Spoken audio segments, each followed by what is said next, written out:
Kisah kita dimulai dengan seorang anak laki-laki bernama Tatsuya, seorang anak yang diabaikan dan diperlakukan dengan buruk oleh ibunya sendiri.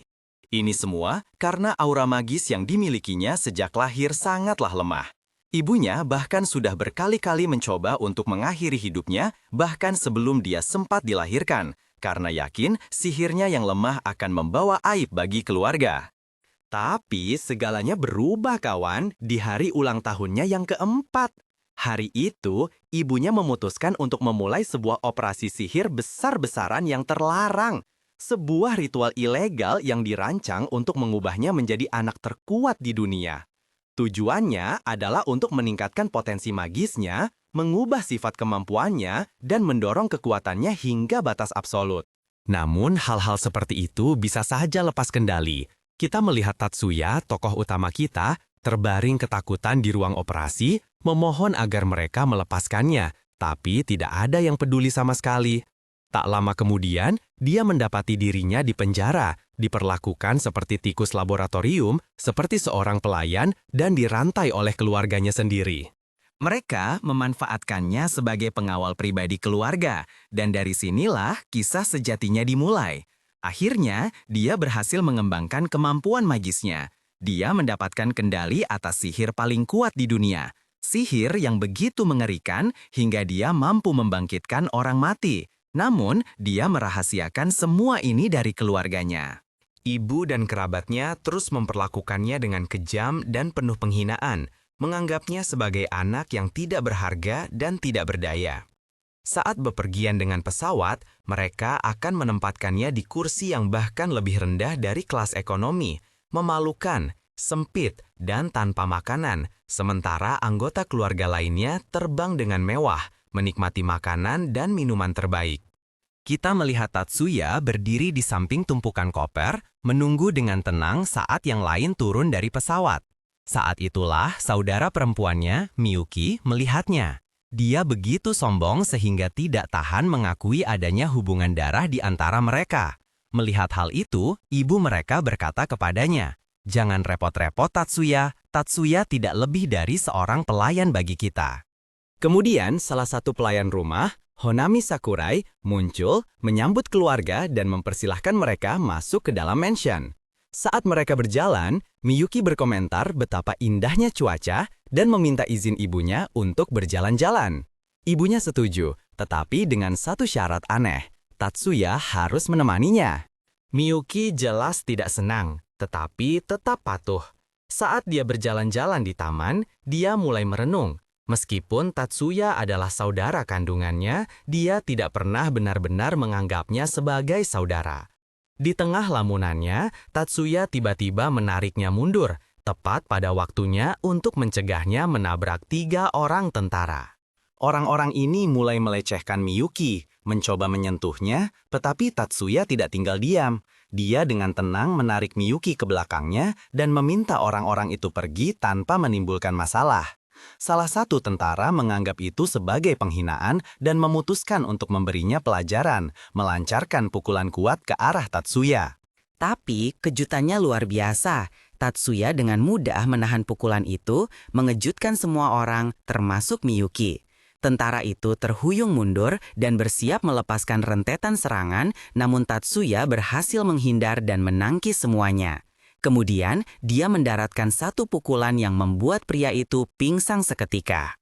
Para tentara yang tersisa panik dan langsung melarikan diri. Tatsuya dengan lembut memegang tangan Miyuki dan tersenyum, dan untuk pertama kalinya, Miyuki merasakan kekuatan sejati kakaknya. Sesuatu berubah dalam dirinya. Ketika mereka kembali ke mansion, Miyuki dengan antusias memberitahu Honami bahwa kakaknya telah menyelamatkannya. Tetapi Tatsuya menyela, menyatakan dengan datar bahwa dia hanya mengikuti perintah. Ibu mereka tampak senang bahwa Tatsuya memahami posisinya sebagai pelayan Miyuki. Hal itu sangat menyakiti hati Miyuki. Sikap dingin yang diterima kakaknya dan penolakan untuk mengakuinya sebagai keluarga membebani hatinya.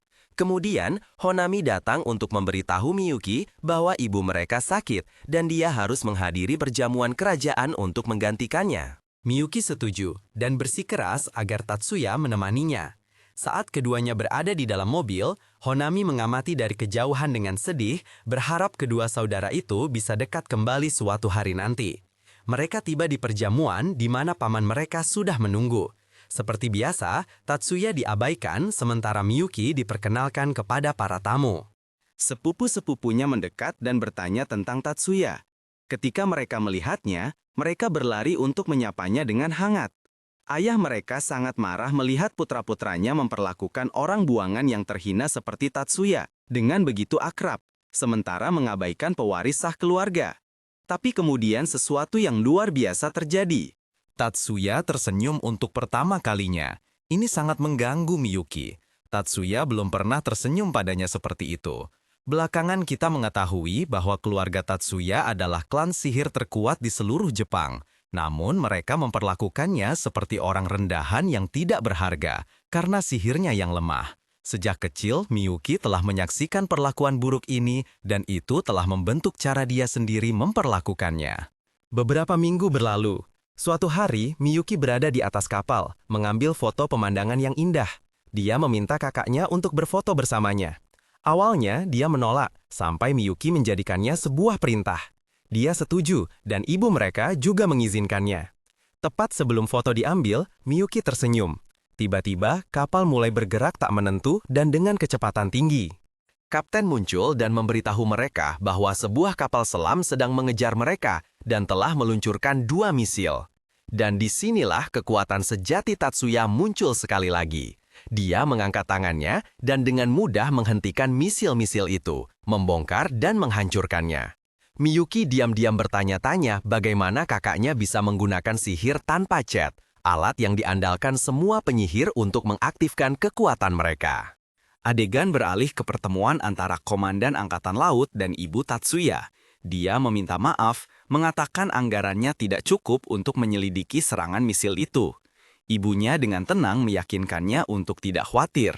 Saat mereka pergi bersama, mereka bertemu dengan 3 tentara yang sama yang telah melecehkan Miyuki. Komandan mengenali mereka, meminta maaf kepada Tatsuya, dan mengundangnya ke perjamuan pribadi di markas mereka. Tak lama kemudian, keluarga membuat rencana untuk perjalanan Miyuki yang akan datang. Ibunya meminta Tatsuya untuk menerima undangan komandan dan memulai pelatihan selama kepergian Miyuki. Tetapi Miyuki bersikeras untuk pergi bersamanya, mengatakan dia ingin mengamati pelatihannya dan memastikan dia adalah pelindung yang cakap. Setelah permohonan yang gigih, ibu mereka setuju dengan satu syarat. Tatsuya harus memanggil Miyuki dengan namanya, bukan gelar bangsawannya, untuk mencegah orang lain menyadari betapa buruknya dia diperlakukan. Mereka berjalan cukup lama sebelum tiba di markas latihan para prajurit. Pemandangannya aneh. Semua prajurit berlatih tanpa menggunakan sihir sama sekali, hanya menjalani latihan fisik yang keras. Komandan menawarkan Tatsuya pertandingan latih tanding dengan salah satu anak buahnya. Dia menerimanya. Lawan yang dipilih adalah seorang juara tinju dunia. Petinju itu mencoba bersikap sopan, meyakinkan Tatsuya bahwa dia akan bertarung dengan santai. Tetapi begitu pertandingan dimulai, petinju itu menyerang hanya untuk melihat Tatsuya menghindari semua pukulannya dengan kelincahan yang luar biasa. Dengan satu pukulan, dia langsung menjatuhkannya. Selanjutnya, seorang prajurit yang dikenal dengan tendangan secepat kilat maju. Tetapi lagi-lagi, Tatsuya menghindari setiap gerakan dan mendaratkan satu serangan yang tidak bisa dihindari lawannya. Prajurit itu mencoba jurus pamungkasnya, tetapi Tatsuya membalikannya dan mengalahkannya dengan mudah. Akhirnya, prajurit ketiga melangkah maju, orang yang sama yang telah melecehkan Miyuki. Dia ketakutan dan memohon Tatsuya untuk berhenti, tetapi dia menolak. Prajurit itu meningkatkan serangannya dengan sihir dan menyerbu di detik terakhir. Tatsuya menghindar dan menggunakan mantra khusus untuk membuatnya kehilangan keseimbangan. Dia menyerang sekali dan pertarungan pun berakhir. Prajurit itu tertegun, lalu berdiri dan dengan rendah hati mengakui kemenangan Tatsuya. Dia memperkenalkan dirinya sebagai anggota Angkatan Udara Nasional dan memberitahu Tatsuya untuk menghubunginya kapan saja jika merasa bosan. 3 hari kemudian, Tatsuya sedang di rumah dengan tenang menonton anime. Miyuki lewat dan bertanya-tanya mengapa kakaknya lebih suka menghabiskan waktu dengan anime daripada pergi keluar. Sementara itu, pasukan pertahanan sipil mengumumkan bahwa kapal perang terakhir mereka telah hancur dan musuh sedang maju. Dalam kekacauan yang terjadi, Miyuki menggunakan sihir pembekunya untuk melenyapkan salah satu penyerang. Marah karena kematian rekannya, seorang tentara melepaskan tembakan ke arahnya dan anggota keluarga lainnya. Dinding runtuh dan penyerang itu menghilang. Tatsuya turun tangan menghadapi para prajurit yang tersisa, memusnahkan mereka, lalu bergegas ke sisi adiknya. Dia meletakkan tangannya di dada Miyuki, mengaktifkan kekuatan pamungkasnya, dan memohon agar adiknya bangun. Miyuki tahu kematian akan datang. Dia hanya berharap bisa meminta maaf kepada kakaknya sebelum terlambat. Saat sihirnya memudar dan dia menghembuskan nafas terakhir, sebuah lingkaran sihir bercahaya menyelimuti tubuhnya. Luka-lukanya mulai sembuh, sesuatu yang tidak pernah diduga siapapun terjadi. Dia bertanya-tanya, apakah kakaknya benar-benar telah membangkitkan sihir terkuat yang pernah ada? Dia membuka matanya dan melihat Tatsuya, dan untuk pertama kalinya, Tatsuya memeluknya dan dia membalas pelukannya. Ketika dia berdiri dan melihat tubuh ibunya yang tak bernyawa, Tatsuya menarik pistolnya dan mengarahkannya ke arah ibunya, lalu mulai menyembuhkan luka-lukanya, mencoba menghidupkannya kembali sekali lagi. Pada saat yang sama, dia mulai merawat luka Honami, tetapi Honami sangat terkejut, karena tidak ada sihir di dunia ini yang mampu membangkitkan seseorang setelah 30 menit kematian. Beberapa saat kemudian, komandan tentara meminta maaf atas pemberontakan prajuritnya, tetapi dia menambahkan bahwa armada kapal besar sedang mendekat dan 80% dari pasukan pertahanan mereka telah hancur total. Menyadari besarnya ancaman, Tatsuya meminta komandan untuk mengevakuasi keluarganya ke tempat yang aman, sebagai imbalan atas setelan lapis baja dan perlengkapan militer. Ketika ditanya mengapa dia membutuhkan peralatan seperti itu, Tatsuya menjawab, "Karena mereka membunuh adikku dan aku akan mengubah mereka semua menjadi abu." Komandan setuju dengan satu syarat, Tatsuya harus menyelamatkan mereka yang telah menyerah. Tapi Tatsuya dengan dingin menjawab, mereka bahkan tidak pantas mendapatkan hak untuk menyerah. Dia pun pergi. Miyuki berlari mengejarnya, memohon agar dia tidak pergi, tidak mempertaruhkan nyawanya untuknya. Tetapi Tatsuya menjawab dengan tegas, "Inilah yang aku inginkan. Aku bersumpah untuk menghancurkan siapapun yang menyakiti adikku. Aku tidak akan beristirahat sampai aku mencapai tujuan itu." Dia menambahkan bahwa satu-satunya hal yang dianggapnya berharga dalam hidup adalah adik perempuannya. Ketika Miyuki bertanya apa maksudnya, dia menyadari kakaknya telah mengungkapkan rahasianya tanpa sengaja. Tapi dia melanjutkan, "Sudah saatnya kau akhirnya mengetahui kebenarannya." Sebelum pergi, dia berkata, "Seluruh dunia tidak berarti apa-apa bagiku kecuali adik perempuanku. Dia adalah segalanya bagiku, dan jika aku harus membakar seluruh planet ini untuk melindunginya, aku akan melakukannya." Saat dia berjalan pergi, pesawat-pesawat militer lepas landas. Ketika armada musuh mendarat, mereka mulai bergerak maju menuju pulau. Tetapi saat mereka melepaskan tembakan ke arah Tatsuya, dia membalas dengan melepaskan senjatanya, menguapkan peluru-peluru mereka, dan menghapusnya dari keberadaan dengan kemampuan penyembuhannya. Tidak hanya itu, dia juga mulai membangkitkan rekan-rekannya yang gugur. Melihat apa yang dia lakukan, Miyuki memohon pada ibunya untuk memberitahukan kebenaran tentang kakaknya. Ibunya setuju, tetapi hanya jika Miyuki berhenti bersimpati pada orang-orang yang tidak pantas mendapatkannya. Tidak ada gunanya orang yang tidak berguna, dan seorang pecundang tidak memiliki nilai. Tapi Miyuki bersikeras bahwa Tatsuya telah menyelamatkan hidupnya dengan keterampilannya. Ibunya menjawab, itulah satu-satunya hal yang sebenarnya dia kuasai. Lalu muncullah kebenaran yang mengerikan. Tatsuya lahir dengan sihir yang cacat, sama sekali tidak berguna di dunia ini. Kemampuan sihir didefinisikan sebagai kapasitas untuk memodifikasi dan mewujudkan objek melalui data mereka. Tetapi dia hanya bisa menghancurkan informasi dan menyusunnya kembali tanpa membuat perubahan nyata. Dia sama sekali tidak dilahirkan dengan sihir sejati. Bahkan kemampuan regeneratifnya tidak dianggap sebagai sihir yang sebenarnya.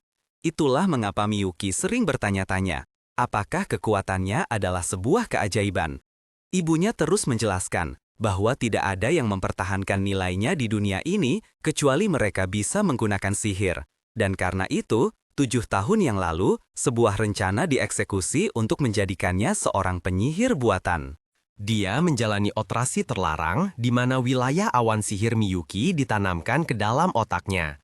Tetapi prosedur itu yang mengubah pikirannya, merenggut setiap dorongan manusianya, dari kemarahan yang hebat hingga kesedihan yang mendalam, kebencian, hasrat seksual, dan cinta buta. Yang tersisa hanyalah satu motif, untuk menggunakan sihir. Selama bertahun-tahun, sihirnya tidak ada nilainya. Dia menanggung pelatihan brutal setiap hari, hanya untuk menjadi seorang penjaga yang berguna. Pada saat itu, Miyuki mengerti bahwa ibunya juga telah kehilangan emosinya selama prosedur yang sama. Ibunya melanjutkan, satu-satunya emosi yang tidak pernah hilang dari Tatsuya adalah cintanya pada adiknya. Dia mendedikasikan seluruh hidupnya untuk membuat hidup adiknya lebih baik. Mungkin hanya Tatsuya yang melihatku sebagai seorang ibu sejati. Setelah kebenaran terungkap, Miyuki mulai bertanya-tanya apakah dia bisa menebus perlakuan buruknya terhadap Tatsuya. Sementara itu, 6 kapal yang tersisa semakin mendekati pulau. Tatsuya sudah bersiap. Setelah memasang senapannya di atas sebuah laras besar di dalam markas, dia bertanya pada Honami, apakah dia bisa bergerak untuk membantunya, tetapi dia tidak menunjukkan minat. Tatsuya akhirnya akan melepaskan kemampuan kedua dan pamungkasnya. Sebelum menembak, dia meminta rekan-rekannya untuk mengungsi sebelum musuh menguasai mereka. Tidak ada cukup waktu untuk mencari titik tembak lain, tetapi para prajurit bertekad untuk berdiri bersamanya sampai akhir. Tatsuya mengarahkan laras ke bawah dan mulai menembak. Tepat saat misil-misil musuh menghujani mereka, para prajurit mengaktifkan perisai sihir mereka untuk melindungi diri dari ledakan. Pada saat yang sama, Tatsuya sedang menelusuri kembali jalur peluru yang telah ditembakkannya sebelumnya, bersiap untuk serangan terakhir. Pada saat kritis itu, Honami tiba dengan cepat menggunakan sepeda motornya, menempatkan dirinya di antara ledakan dan Tatsuya. Para prajurit bertanya-tanya berapa lama dia bisa bertahan, tepat sebelum energinya habis. Tatsuya menyelesaikan perhitungannya dan menembakkan peluru terakhir, menghancurkan seluruh armada musuh. Honami jatuh berlutut, tetapi tsunami besar yang disebabkan oleh ledakan itu menuju ke arah mereka. Mereka nyaris tidak selamat. Namun, Honami telah mencapai akhir hidupnya.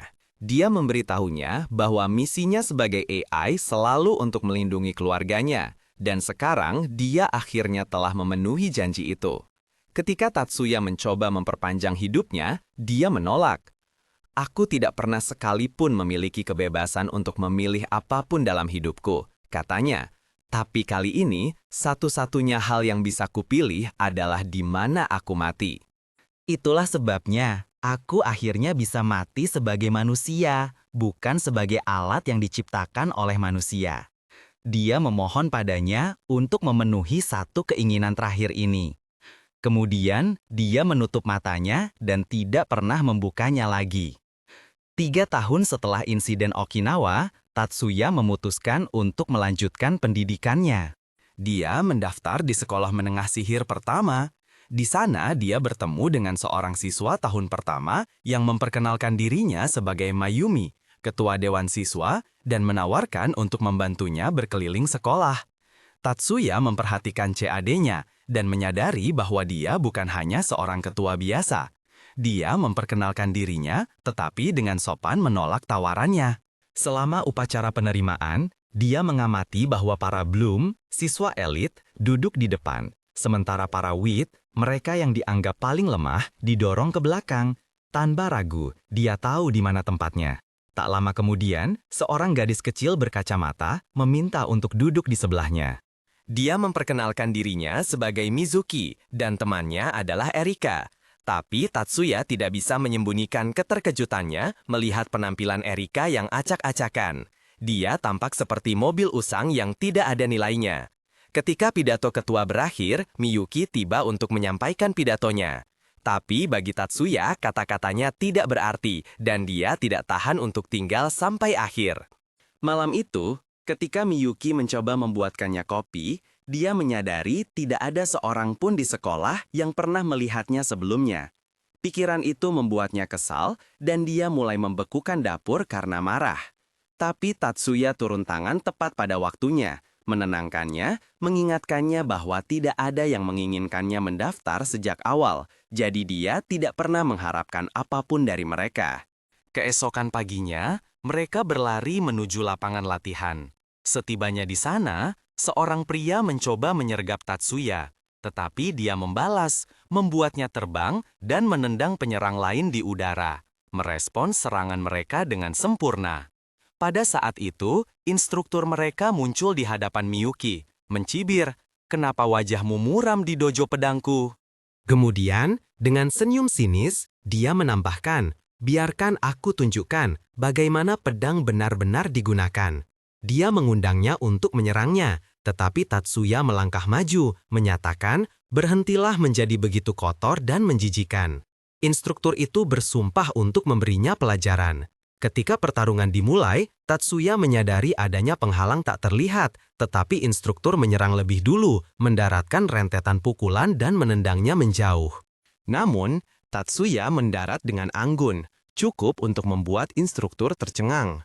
Tak lama kemudian, para petarung terampil mulai menyerang instruktur secara bersamaan, dan begitu batasan pada mereka diangkat, Tatsuya kelelahan dan pingsan.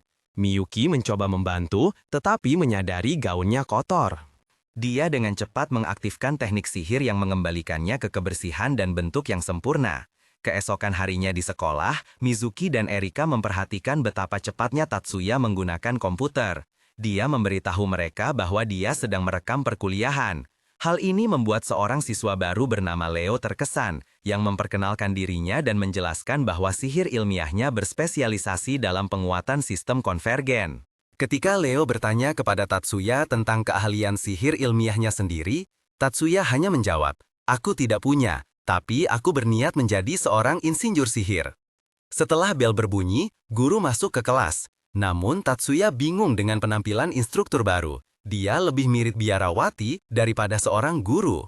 Kemudian, di kafetaria, Miyuki meminta untuk bergabung dengan mereka di meja, tetapi sekelompok siswa sombong menghalangi jalannya.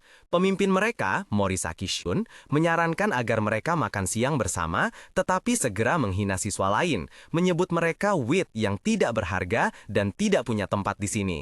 Kata-katanya membuat Leo marah yang mencoba menantangnya, tetapi Tatsuya memutuskan untuk meninggalkan meja sebelum keadaan semakin memanas. Malam itu, saat mereka pulang, kelompok yang sama muncul kembali, menuntut untuk membawa Miyuki bersama mereka. Shun menyatakan bahwa yang lain tidak berharga dan bahkan tidak pantas diakui. Mizuki menentangnya, mengatakan bahwa mereka yang hanya bisa melihat keindahan dan kekuatan telah gagal memahami makna sebenarnya. Shan menantang Leo untuk berduel dan mencoba menembakkan pistol sihir, tetapi Erika melangkah maju dan menyingkirkannya, menyatakan bahwa dia adalah seorang pengecut yang lebih peduli pada pertarungan sungguhan.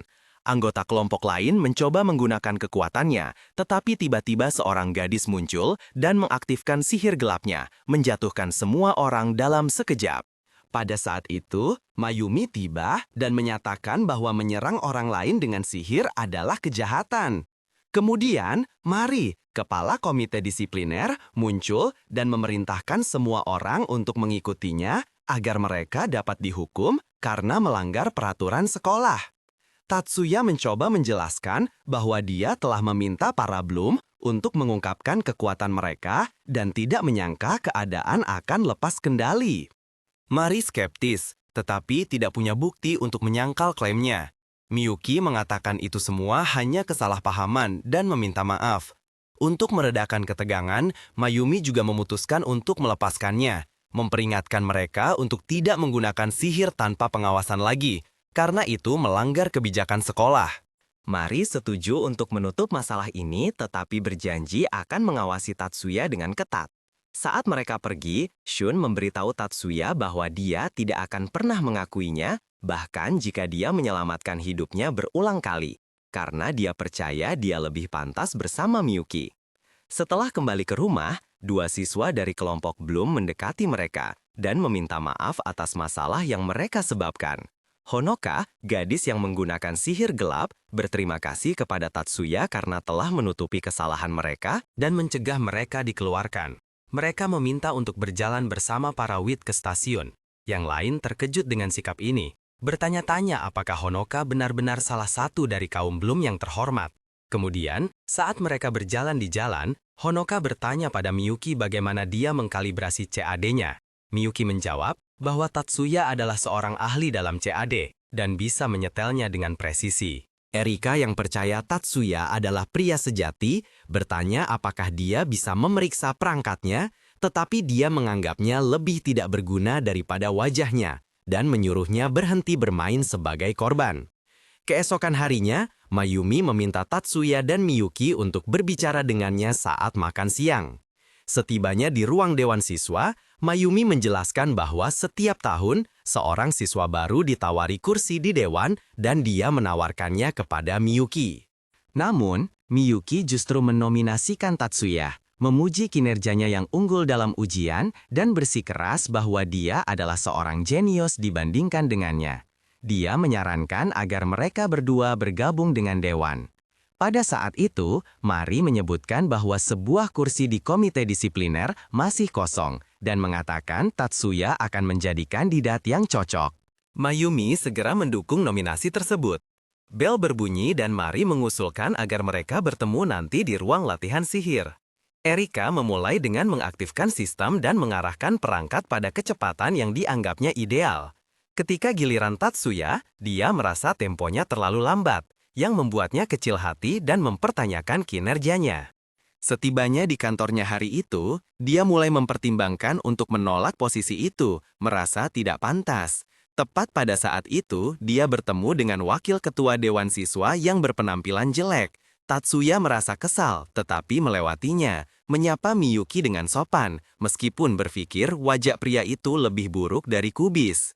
Mari memberitahu Tatsuya bahwa mereka harus langsung menuju markas komite disipliner agar dia bisa mempelajari tanggung jawabnya di perjalanan. Hattori Gyobu berkomentar bahwa Tatsuya tidak punya tempat di sana, mengklaim para wit tidak bisa memegang posisi seperti itu. Miyuki membela kakaknya, menyatakan bahwa dia memiliki skor tempur tertinggi dan bisa mengungguli siapapun. Dia mencoba menjelaskan lebih lanjut, tetapi Tatsuya membungkamnya dan kemudian menantang Hattori Gyobu untuk pertempuran simulasi. Semua orang terkejut, yakin bahwa Hattori akan mengalahkannya dengan mudah. Hattori penuh percaya diri, percaya dia akan menang menggunakan cadnya, yang dapat mengaktifkan sihir dengan kecepatan ganda dan dengan menggunakan mantra gerakan yang kuat untuk membanting Tatsuya ke dinding. Mari memerintahkan pertandingan untuk dimulai. Dalam sekejap, Tatsuya menjatuhkan Hattori Gyobu dengan satu gerakan, membuat semua orang tercengang. Mereka mempertanyakan bagaimana dia bisa muncul di depan Hattori begitu tiba-tiba. Mari menyatakan Tatsuya sebagai pemenang, dan beberapa orang berspekulasi bahwa dia mungkin hantu. Mari bertanya apakah dia menggunakan mantra akselerasi diri. Tetapi dia menjelaskan bahwa itu sama sekali bukan sihir, melainkan gerakan fisik. Miyuki menyebutkan bahwa dia pernah berlatih di bawah seorang master ninjutsu, mendorong Mayumi untuk bertanya apakah dia menggunakan salah satu teknik mereka. Tatsuya menjelaskan bahwa itu adalah mantra getaran sederhana yang menggunakan gelombang psion. Meskipun terdengar aneh, dia mengklarifikasi bahwa gelombang psion saja tidak cukup untuk membuat seseorang pingsan, kecuali jika dikonsentrasikan dengan benar. Mayumi bertanya bagaimana dia berhasil melakukannya. Suzune menjawab, menjelaskan bahwa Tatsuya telah memancarkan 3 gelombang psion pada frekuensi yang berbeda dan mengarahkannya ke Hattori, menyebabkan mereka beresonansi bersama dan menimbulkan mabuk gerak yang hebat. Semua orang tercengang dengan keahliannya dan bertanya bagaimana seseorang dengan kemampuan seperti itu bisa mendapat evaluasi rendah. Tatsuya menjawab bahwa sistem penilaian sekolah sangat buruk dan banyak kemampuannya bahkan tidak termasuk dalam tes kebangkitan. Hattori Gyobu mengakui bahwa dia gagal dalam ujian praktik dan hanya dinilai berdasarkan kecepatan castingnya. Dia meminta maaf kepada Miyuki karena salah paham, tetapi terlalu malu untuk meminta maaf kepada Tatsuya dan malah pergi daripada berdamai. Malam itu, Miyuki meminta Tatsuya untuk meningkatkan CAD-nya untuk misi yang lebih canggih. Dia setuju dan dengan cepat memeriksa perangkat itu. Tetapi alih-alih tidur seperti orang normal, dia mulai bermain peran sebagai iblis nakal, bertanya apakah dia ingin bersekongkol dengannya. Dia bahkan bertanya apakah dia akan membawa Mayumi untuk menginap. Tatsuya berpikir mungkin dia telah meminum sesuatu yang aneh. Tiba-tiba, dia memeluk chatnya dan menyatakan lebih suka menyimpannya untuk dirinya sendiri agar mereka bisa melaksanakan rencana jahat mereka. Dia merapalkan mantra padanya yang membuatnya pingsan. Ketika dia sadar kembali, urutan sihirnya sudah mulai dimuat. Saat dia bangun, Miyuki menyapanya dengan selamat pagi. Hari itu, Mari secara resmi memperkenalkan Tatsuya kepada anggota baru komite disipliner, meminta mereka untuk memulai patroli sambil memperingatkan mereka untuk tidak menyalahgunakan hak istimewa baru mereka. Tatsuya memulai rondanya dan bertemu dengan sekelompok siswa yang coba memaksa Erika untuk bergabung dengan klub mereka. Dia turun tangan menggunakan catnya, menjatuhkan para penyerang dan dengan cepat mengawalnya pergi.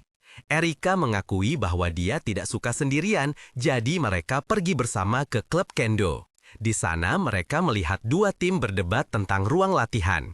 Seorang anak laki-laki, babi sombong, menantang seorang gadis bernama Sayaka yang menempati posisi kedua di kejuaraan kendo.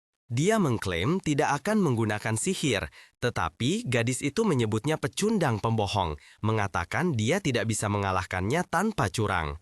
Tatsuya merekam seluruh kejadian itu, mengerti betapa seriusnya hal itu bisa terjadi. Anak laki-laki itu menyerang, tetapi Sayaka mengalahkannya, menyatakan bahwa jika ini adalah pertarungan sungguhan, dia akan menusuk jantungnya. Marah, anak laki-laki itu mengaktifkan sihirnya, memicu senjata getaran. Tatsuya menyadari dia akan melakukan sesuatu yang berbahaya. Pada detik terakhir, dia menyelamatkan Sayaka dan mendinginkan senjata musuh menggunakan gelombang psion, lalu menjatuhkannya. Ketika seorang siswa mencoba menahannya, anak laki-laki itu melarikan diri, menyebabkan dua orang lainnya bertabrakan. Ketika anggota lain mencoba menyerang, Miyuki ingin membantu, tetapi komandannya menghentikannya. Sementara itu, Tatsuya bergerak di antara para siswa yang tidak berharga itu seperti anak panah yang berputar, membuat kapten mereka sangat terkesan. Keesokan harinya, Tatsuya diberitahu tentang perkelahian di gimnasium dan bergegas ke sana. Saat berlari di antara pepohonan, sebuah tangan misterius mencoba merapalkan mantra padanya. Dia memprediksi mantra itu dan menghancurkannya dengan gelombang sonik. Meskipun penyerangnya melarikan diri, Tatsuya memperhatikan sebuah gelang di pergelangan tangannya sebelum dia menghilang. Di kelas berikutnya, Yu memberitahu Tatsuya bahwa dia telah menjadi terkenal setelah mengalahkan para preman jelek dari klub kendo dan sekarang dianggap sebagai pahlawan lokal. Tatsuya memperhatikan Miyuki memata-matai dia dari pintu saat mereka akan keluar untuk makan siang. Mereka bertemu dengan Sayaka, gadis yang dia selamatkan. Dia meminta untuk makan siang bersamanya, tetapi Tatsuya menolak, menyuruhnya untuk tidak ikut campur urusannya. Namun dia bersikeras akan menunggu. Miyuki, yang jelas cemburu, bertanya apakah dia berencana untuk bertemu dengan gadis itu. Dia menyatakan kebahagiaannya atas popularitas Tatsuya, tetapi mengaku khawatir kekuatan sejatinya akan segera terungkap. Tatsuya meyakinkannya bahwa dia akan baik-baik saja dan bahwa dia akan terus menyembunyikan kekuatan sejatinya dari semua orang. Kemudian Tatsuya dipanggil ke ruang konseling, tetapi dia bingung dengan pakaian konselornya. Itu membuatnya terlihat seperti seorang wanita pensiunan. Dia memberitahunya bahwa dia dipanggil untuk tes psikologis untuk menentukan apakah dia seorang cabul atau tidak. Dia mengajukan beberapa pertanyaan dan setelah selesai, dia bertanya apakah Sayaka adalah pacar barunya. Tetapi dia menjawab dengan blak-blakan, menyuruhnya untuk berhenti mengomel dan menjauhkan hidung jeleknya dari hidupnya, menganggap semua yang dikatakannya hanyalah rumor. Pada hari yang sama di sekolah, Sayaka memberitahu kaptennya bahwa dia lelah dengan perundungan yang dihadapinya karena ketidakmampuannya menggunakan sihir. Dia bertekad untuk mengubah kegiatan sekolahnya. Kapten percaya bahwa Tatsuya adalah satu-satunya harapan mereka untuk maju, dan memberitahunya bahwa dia perlu memenangkan Tatsuya ke klub mereka. Malam itu di rumah, Tatsuya mengungkapkan kepada Miyuki sebuah perangkat anti-sihir dan kelompok itu mulai menyelinap ke sekolah. Dia merasa ada sesuatu yang tidak beres, terutama saat mereka menuju ke gimnasium. Beberapa hari sebelumnya, seorang siswa diserang dan Tatsuya yakin penyerangnya mengenakan gelang dari organisasi tersebut.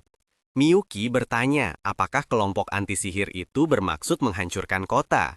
Meskipun peluang mereka kecil, Tatsuya mengatakan itu mungkin, tetapi Miyuki menjelaskan bahwa keluarganya sedang menyelidiki masalah tersebut dan dia takut mereka akan dipaksa pulang jika keluarga ikut campur.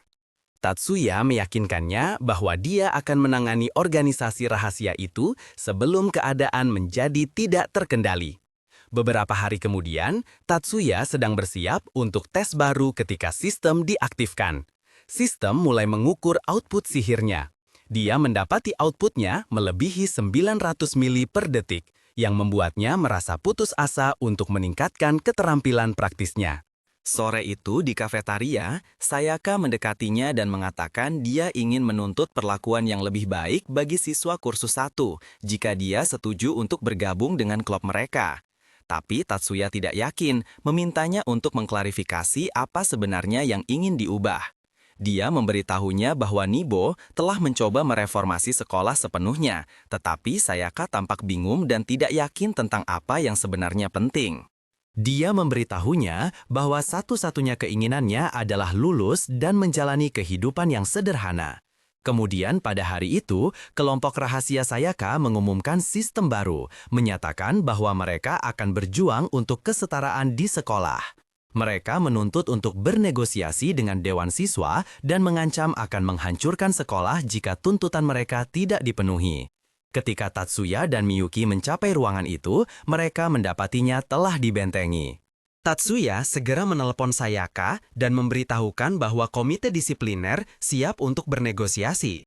Dia berjanji mereka tidak akan menangkap siapapun, tetapi dengan cepat para siswa ditangkap, membuat Sayaka terkejut dengan pengkhianatan Tatsuya. Mayumi kemudian tiba dan memerintahkan pembebasan para siswa. Dia menyatakan bahwa Sayaka tidak bisa menetapkan syarat negosiasi sendiri dan membutuhkan dukungan dari orang lain. Pada akhirnya, dia menekankan bahwa mereka semua masih siswa dan mengatakan Dewan Siswa akan mengambil alih situasi. Dia mengusulkan agar mereka memulai negosiasi segera. Hari itu di sekolah, Tatsuya memperhatikan kapten mencoba meyakinkan Mizuki untuk bergabung dengan klubnya. Dia menyadari bahwa itu adalah orang yang sama yang telah menyerangnya beberapa hari sebelumnya. Ketika Mizuki berjalan pergi, Tatsuya mengenalinya sebagai kepala klub kendo yang berafiliasi dengan Miao dan mencatat bahwa dia memiliki kemampuan sensorik yang sama dengannya. Malam itu, instruktur memberitahu Tatsuya dan Miyuki bahwa kapten itu adalah anggota kelompok anti-sihir yang terus-menerus menyerang kota. Dia menambahkan bahwa saudara laki-lakinya adalah pemimpin faksi anti-sihir terkenal lainnya di Jepang dan memperingatkan bahwa mereka berniat jahat, bahkan mungkin penghancuran kota.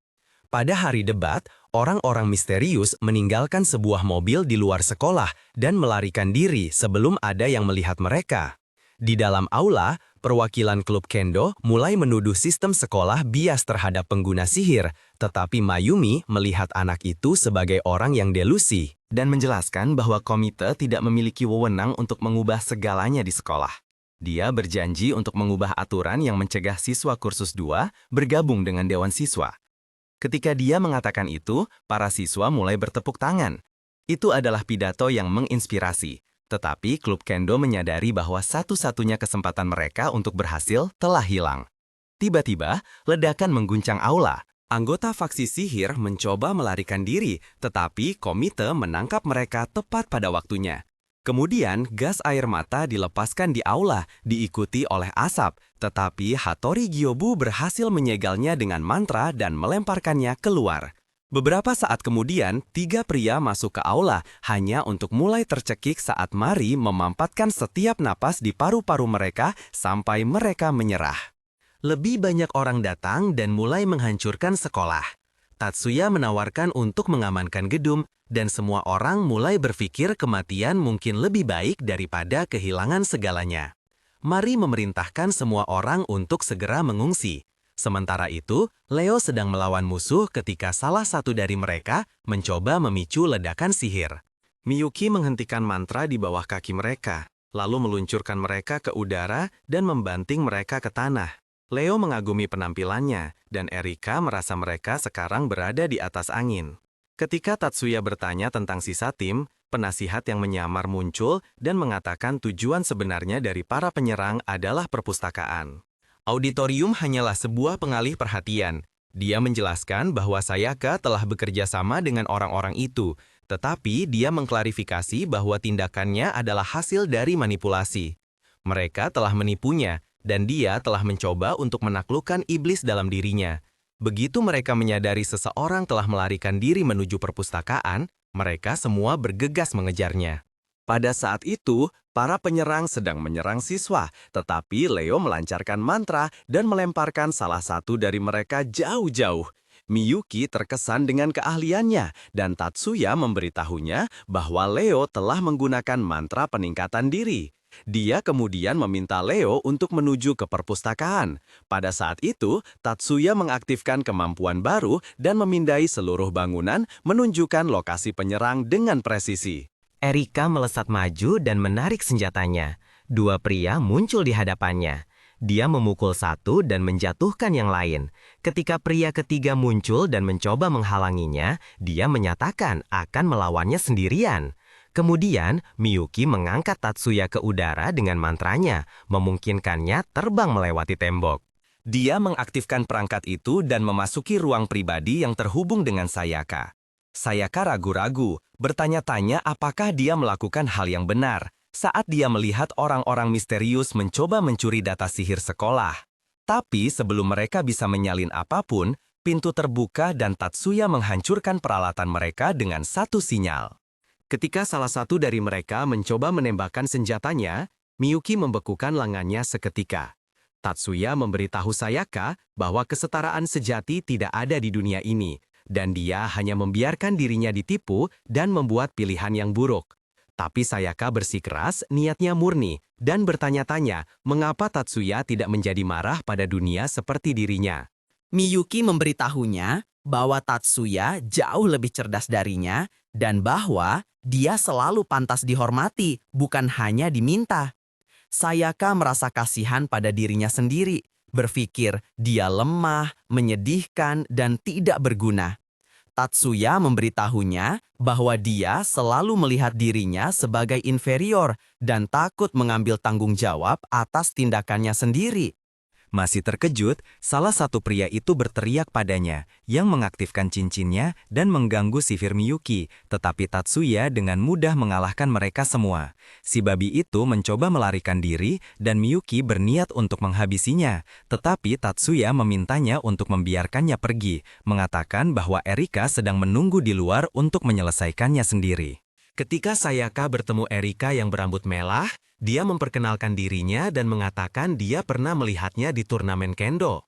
Dia menyatakan kecewaannya bahwa Sayaka telah menjadi kegagalan dan aib bagi keluarganya. Sayaka mencoba melarikan diri dan meraih senjata, tetapi Erika berjanji untuk memberinya pelajaran dan memintanya untuk mengganti senjata jika dia inginkan tantangan nyata. Sayaka memilih pedang dan mengklaim dia akan mengalahkannya dan mengakhirinya. Tapi Erika menjawab, bahkan dalam mimpimu kau tidak akan pernah melakukan itu. Dalam satu gerakan, Erika menjatuhkannya ke tanah dan mematahkan tulangnya. Dia memberitahunya bahwa Mari pernah menjadi trainee di dojo Haraika. Dan, meskipun perannya di komite disipliner, dia masih belajar. Kemudian, dia menangkap Sayaka setelah dia kehilangan kesadaran. Kemudian, seorang anggota komite muncul di hadapan kapten dan bertanya di mana dia bersembunyi. Kapten mencoba melarikan diri, tetapi seorang siswa lain muncul dan mengganggu pernafasannya, menyedot udara dari paru-parunya. Di rumah sakit, Sayaka mulai menjelaskan semua yang terjadi dengan Kapten. Dia mengatakan dia telah menipunya untuk bergabung dengan kelompok anti-sihir setelah menyadari dia telah gagal. Mari memberitahunya bahwa dia bukan kegagalan, hanya seorang korban. Tatsuya mengatakan dia bangga dengan kemajuannya, bahwa dia telah menjadi lebih kuat bahkan tanpa pengakuan siapapun. Kata-kata baiknya menyentuh hatinya, dan dia mulai menangis seperti anak kecil. Akhirnya, Tatsuya menyatakan niatnya untuk menjatuhkan setiap anggota kelompok anti-sihir. Dia meminta Miyuki, Erika, dan Leo untuk bergabung dengannya dan menawarkan diri untuk bertindak sebagai cadangan mereka. Kemudian, dia membuka pintu dan mendapati konselor menunggunya. Setelah mendengarkan percakapan itu, tidak butuh waktu lama sebelum mereka menemukan lokasi kelompok rahasia itu. Kudo menawarkan untuk menemani mereka sebagai anggota salah satu dari 10 klan master. Percaya dirinya siap untuk ancaman apapun. Beberapa jam kemudian, mereka mulai menuju ke tempat persembunyian kelompok itu, dan Tatsuya menekankan bahwa penting untuk menangkap pemimpinnya. Setibanya di sana, Leo merapalkan mantra pelindung di sekitar kendaraan saat mereka menabrak gerbang. Di dalam, Tatsuya memindai gedung dan melihat sejumlah besar orang menunggu mereka, tetapi dia sepenuhnya siap. Ketika mereka memasuki ruang penyimpanan, sinar matahari terpantul ke mata Tatsuya, memperlihatkan seorang pria aneh berdiri di hadapan mereka. Pria itu segera memperkenalkan dirinya sebagai pemimpin organisasi anti-sihir. Tatsuya mengarahkan senjatanya ke arahnya dan memerintahkannya untuk menyerah, tetapi pria itu mengira dia bercanda dan tertawa terbahak-bahak. Namanya Hajime, dan dia ingin memperluas pasukannya. Dia meminta Tatsuya untuk bergabung dengan mereka, tetapi Tatsuya tidak yakin dan memberitahunya bahwa dia tahu dia telah mencoba merekrut Sayaka ke dalam kelompok mereka. Hajime kemudian mencoba pendekatan yang berbeda. Dia melihat ke langit-langit untuk mengalihkan perhatian mereka dan mengaktifkan mantra pengendali pikiran. Tetapi Tatsuya sadar akan apa yang dia lakukan. Hajime terkejut dan bertanya-tanya bagaimana Tatsuya tidak terpengaruh. Tatsuya memberitahunya bahwa dia telah memperhatikan gerakannya sejak awal dan menyadari kacamata itu hanyalah tipuan. Ketika Hajime melihat bahwa semua taktiknya telah gagal, dia memerintahkan anak buahnya untuk melepaskan tembakan, tetapi senapan mereka hancur seketika. Hajime tertegun dan mencoba melarikan diri, tetapi Tatsuya mengejarnya. Salah satu pria mencoba menusuk Tatsuya dengan pisau, tetapi Miyuki membekukannya, mengubahnya menjadi pilar es. Setelah Tatsuya dan Miyuki memasuki ruangan, Miyuki yang marah mengaktifkan sistem pembekunya dan mulai mengubah mereka semua menjadi balok-balok es. Pada saat yang sama, Kudo sedang mempertahankan area itu, menebas sisa anak buah dengan marah. Kemudian, Tatsuya melakukan pemindaian lain dan mendeteksi kelompok musuh kedua. Ketika mereka menembakkan senjata mereka, pistol mereka juga hancur. Hajime terkejut bahwa Tatsuya masih bisa menggunakan senjatanya. Kudo menyadari bahwa Tatsuya telah mengalahkan mereka semua sendirian. Tatsuya mengkonfirmasi bahwa Hajime memang pemimpinnya. Marah setelah mengetahui bahwa Hajime hampir menghancurkan hidup Sayaka, Kudo merapalkan mantra untuk membuatnya tertidur sebagai hukuman. Malam itu, saat pasukan mengangkut yang terluka, Miyuki memperhatikan bahwa orang-orang yang membeku mulai mencair. Beberapa minggu kemudian, Tatsuya kembali ke rumah sakit bersama Miyuki dan Erika. Semua senang bahwa Sayaka akhirnya diizinkan pulang. Pada saat itu, ayahnya meminta untuk berbicara dengan Tatsuya secara pribadi. Dia berterima kasih padanya karena telah menyelamatkan putrinya, mengatakan bahwa dia telah pulih kesehatan mentalnya setelah mendengar kata-kata baiknya dan mengakui bahwa Tatsuya telah menyelamatkannya dari dirinya sendiri. Dia menambahkan bahwa Tatsuya akan menjadi suami yang baik untuknya. Ketika mereka kembali ke yang lain, Erika bertanya pada Sayaka apakah dia lebih suka pulang dan mengatakan bahwa Tatsuya akan menjadi pilihan yang baik. Erika kemudian mulai mengakui perasaannya, dan Sayaka mengatakan bahwa dia telah mencintai Tatsuya sejak awal karena dia kuat dan mandiri. Dia juga mengatakan bahwa Kirihara hanya pernah menjadi seorang teman. Malam itu, Miyuki bertanya kepada Tatsuya mengapa dia memilih untuk bersekolah di sekolah menengah ketika kekuatannya jauh melebihi siswa biasa. Dia memberitahunya bahwa dia menikmati menjadi seorang siswa dan suka berbagi momen-momen ini dengannya. Selama pelatihan, Miyuki melayang ke langit dan mulai menghancurkan bola-bola api. Pada saat itu, Tatsuya melihat seseorang di antara pepohonan. Pelatih mereka mengenali orang itu dan mantan instruktur muncul. Tatsuya tidak senang dengan kehadirannya dan bertanya mengapa dia menyelinap seperti seorang ninja. Dia menjelaskan bahwa konselor itu pada awalnya adalah seorang agen rahasia untuk Biro Keamanan Publik dan telah ditugaskan ke sekolah di bawah kedok misi rahasia. Dia meminta mereka untuk merahasiakan informasi ini karena identitasnya akan dalam bahaya jika terungkap. Beberapa hari kemudian, Tatsuya dan teman-temannya memenangkan pertandingan sepak bola di sekolah dan teringat bahwa seorang pria pendiam telah membantu mereka mengamankan kemenangan. Setelah pertandingan, Leo dan Tatsuya mendekatinya dan berkata, "Dengan keahlianmu, kau mungkin bisa menjadi Messi berikutnya."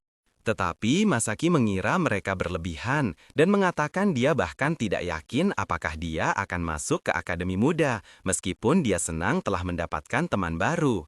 Sore harinya, Mayumi mengumumkan kepada anggota sekolah bahwa mereka akan berpartisipasi dalam kompetisi 9 sekolah dalam beberapa minggu mendatang. Dia menjelaskan bahwa itu adalah acara bergengsi yang diadakan sekali setiap 10 tahun dan akan sangat meningkatkan reputasi sekolah. Dia juga mengumumkan pertemuan sore hari di mana Dewan menominasikan Tatsuya untuk posisi di tim teknis. Kudo menyarankan agar Tatsuya menunjukkan kemampuan sejatinya dengan menyetel perangkat CAD-nya untuk membuktikan bahwa dia bisa menangani risikonya. Pada saat yang sama, Kirihara menyarankan penggunaan subjek uji sementara, Tatsuya mulai mentransfer data ke perangkat lain. Setelah menyelesaikan transfer, semua orang terkejut dengan betapa cepatnya dia mengetik di keyboard. Dia telah menyelesaikan semuanya hanya dalam beberapa detik. Kudo bertanya pada Tatsuya apakah dia lelah menggunakan CAD baru, tetapi dia menjawab bahwa dia baik-baik saja. Suzu mengatakan bahwa Tatsuya adalah bakat langka dan bahwa mengeluarkannya dari tim akan menjadi kesalahan besar. Pada akhirnya, Kudo setuju untuk membiarkannya bergabung. Malam itu, Komandan Divisi Rahasia memerintahkan Tatsuya untuk melanjutkan tes kinerja keesokan harinya, tetapi memperingatkannya tentang kelompok rahasia yang terdeteksi di area kompetisi. Pada malam yang sama, ketika Miyuki mememerkan pakaian kompetisinya, Tatsuya memberitahunya bahwa dia terlihat cantik dan dia dengan percaya diri yakin akan menang. Keesokan harinya, Tatsuya meminta Miyuki untuk berpartisipasi dalam pengujian perangkat terbang baru dan dia langsung menerimanya. Tanpa ragu, dia mengaktifkan perangkat itu dan mulai terbang, memberitahunya bahwa dia tidak merasa pusing dan benar-benar nyaman. Tatsuya memintanya untuk terbang mengelilingi seluruh ruangan dan dia sangat senang. Setelah beberapa hari, Tatsuya dan Miyuki mengunjungi pusat pengembangan di mana dia mendemonstrasikan perangkat terbang kepada seorang peneliti terkenal bernama Ushiyama. Setelah uji coba, peneliti itu takjub dengan kejeniusan Tatsuya. Saat mereka meninggalkan fasilitas itu, kepala pelayan keluarga mereka mengabaikan Tatsuya dan mengatakan dia hanya seorang pengawal dan tidak pantas dihormati. Miyuki kesal dan mencoba membela kakaknya. Tetapi kepala pelayan menjawab bahwa Tatsuya tidak memiliki nilai dalam keluarga. Terkejut, Miyuki hendak membekukan wajahnya, tetapi Tatsuya menghentikannya tepat waktu dan pergi bersamanya. Pada hari yang sama, selama upacara, Miyuki memberi Tatsuya sebuah pin untuk dipasang di jasnya, dan penonton bertepuk tangan meriah. Setelah acara, Tatsuya memperkenalkan dirinya kepada para siswa dan menjelaskan bahwa dialah yang mengoperasikan sistem chat baru sekolah. Namun, beberapa gadis bertanya-tanya apakah dia bisa bekerja secara mendalam di dalam sistem chat secara bersamaan. Pada hari yang sama, Mizuki merasakan kehadiran roh di dalam gedung dan memutuskan untuk menyelidiki.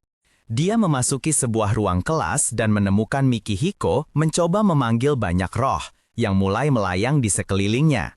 Pada saat itu, Tatsuya muncul dan menyelamatkannya, meminta maaf kepada Mikihiko karena mengganggu mantranya. Dia menjelaskan bahwa roh-roh itu akan melahap Mizuki jika dia tidak campur tangan. Ketika ditanya mengapa Mikihiko mempraktikkan sihir semacam ini, dia menjawab bahwa dia sedang belajar cara memanggil binatang buas. Tatsuya tertarik dengan hal ini dan bertanya pada Mizuki jenis roh apa yang dia lihat. Dia mengatakan mereka berwarna biru, terang dan aneh, tetapi sangat menakutkan. Mikihiko selalu mengagumi Tatsuya dan percaya dia akan memperoleh kemampuan yang sama jika dia menghilang. Tapi Tatsuya meminta sebuah ruangan dan Mizuki meminta maaf karena mengganggu. Mikihiko memberitahu Tatsuya bahwa dia selalu berharap memiliki mata kristal seperti miliknya dan bahwa dia telah terpikat oleh kecantikannya. Tatsuya kemudian memikirkan muatan energinya yang kecil dan memutuskan untuk membiarkan warna itu menyerap. Keesokan harinya, para siswa bersiap-siap untuk berangkat ke kompetisi. Mayumi datang terlambat dan meminta maaf kepada Tatsuya, tetapi dia tidak terlalu peduli dan memberitahunya bahwa dia akan terbang selama upacara. Dia bertanya-tanya apakah dia akan duduk di sebelahnya, tetapi dia mengatakan wajahnya begitu jelek sehingga akan memberinya mimpi buruk. Saat bus-bus berangkat, Miyuki merasa sedih tidak berada di sebelah kakaknya dan mulai bertanya-tanya mengapa mereka dipisahkan. Selama perjalanan, Sopir kehilangan kendali atas bus dan bus itu meluncur ke jalur berlawanan. Sementara sebuah van yang haus darah mencari jumlah korban sebanyak mungkin. Tetapi sopir itu menginjak rem dan menghentikan bus tepat pada waktunya meskipun van itu sudah mulai meluncur ke arahnya. Para siswa siap menggunakan sihir mereka, tetapi Mari memerintahkan mereka untuk menghentikan serangan. Karena mantra mereka yang tumpang tindih akan saling meniadakan. Pada saat itu, Miyuki mencoba memadamkan api yang mengelilingi mereka, lalu merapalkan mantra yang langsung menghancurkan perisai dan memadamkan api. Kudo kemudian melemparkan perisainya dan dengan aman bertabrakan dengan mobil itu, mengejutkan semua orang yang menyaksikan kejadian itu. Ketika mereka tiba di tujuan, Tatsuya memberitahu Miyuki bahwa dia telah merasakan energi sihir di lokasi kecelakaan dan percaya bahwa pengemudi bertanggung jawab atas apa yang terjadi. Saat memasuki gedung, mereka secara kebetulan bertemu dengan Erika. Tetapi Tatsuya berpikir wajahnya terlihat menakutkan, jadi dia mengabaikannya dan pergi. Kemudian malam itu, saat mereka sedang makan malam, Erika muncul di depan Tatsuya. Tetapi dia berkomentar bahwa pakaiannya terlihat lebih baik daripada wajahnya. Setelah itu, seorang pria menyambut para siswa dan memutuskan untuk memperkenalkan mereka kepada kepala asosiasi sihir. Lampu di aula meredup dan seorang wanita muncul di bawah sorotan. Tatsuya merasakan adanya gangguan persepsi dari sihir dan bertanya-tanya apakah direktur telah merapalkan mantra jangkauan luas. Namun, wanita itu segera pergi dan seorang pria tanpa mata muncul mengatakan bahwa wanita itu adalah sebuah tes dan hanya 5 orang yang berhasil merasakannya, sementara sisanya telah gagal dan akan mati jika mereka mencoba melawan mereka. Di luar hotel malam itu, Mikihiko mencoba menggunakan sihir pemanggilannya, tetapi merasakan kehadiran orang-orang misterius dan mengira mereka adalah pencuri. Ketika dia merapalkan roh ke arah mereka, mantra lain mencegahnya, dan dia menyadari mereka bukan pencuri biasa.